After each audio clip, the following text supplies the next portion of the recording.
श्रीमंदिर परिक्रमा प्रकल्प भव्य प्रतिष्ठा पूजा और लोकार्पण उत्सव में 4 जन सेवायत योगदान। आसंताकाली जनवरी 17 तारिख में हेबाकु थिबा श्री जगन्नाथ मंदिर परिक्रमा प्रकल्पर लोकार्पण उत्सव पर गजपति जिलार जगन्नाथ मंदिर 4 जन सेवायत तथा पारलाखेमुंडी जगन्नाथ मंदिर दुर्गा माधव पाणिग्राही और प्रदीप पंडा सेहीपरि काशीनगर जगन्नाथ मंदिर ऋषिकेश गौड़ और आनंद चंद्र पात्र समेत नोडाल अधिकारी राकेश कुमार परिडा पुरी श्री जगन्नाथ मंदिर परिक्रमा प्रकल्प और लोकार्पण उत्सव में जोगदेवा आज एक स्वतंत्र गाड़ी जोगे बाहरी गाड़ी को जिलापाल कार्यालय ठारे जिलापाल स्मृति रंजन प्रधान सबुज पताका देखाई शुभारंभ करथिले। ଏହି କାର୍ଯ୍ୟକ୍ରମରେ ଅତିରିକ୍ତ ଜିଲ୍ଲାପାଳ ଶ୍ରୀ ରାଜେନ୍ଦ୍ର ମିଞ୍ଜଙ୍କ ସମେତ ବିଭାଗୀୟ ଅଧିକାରୀ ପ୍ରମୁଖ ଉପସ୍ଥିତ ଥିଲେ। କାର୍ଯ୍ୟକ୍ରମ ଭବ୍ୟ ଶ୍ରୀମନ୍ଦିର ପରିକ୍ରମା କାର୍ଯ୍ୟକ୍ରମ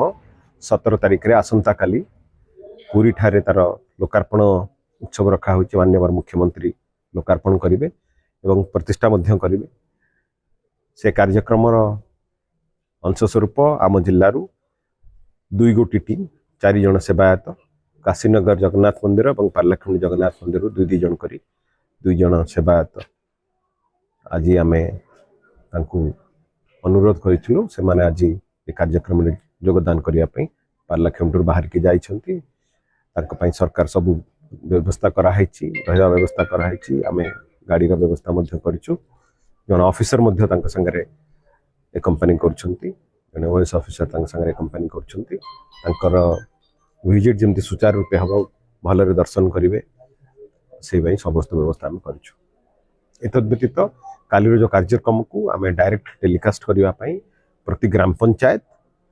जो स्कूल मानक 5टी स्कूल मानक एलईडी टीवी अच्छी सेठी एवं सहर पारलाखेमुंडी सहर एवं काशीनगर सहर में 4-5टी लोकेशन रे एटा पब्लिक व्यूइंग आज अरेंजमेंट कर माध्यम मु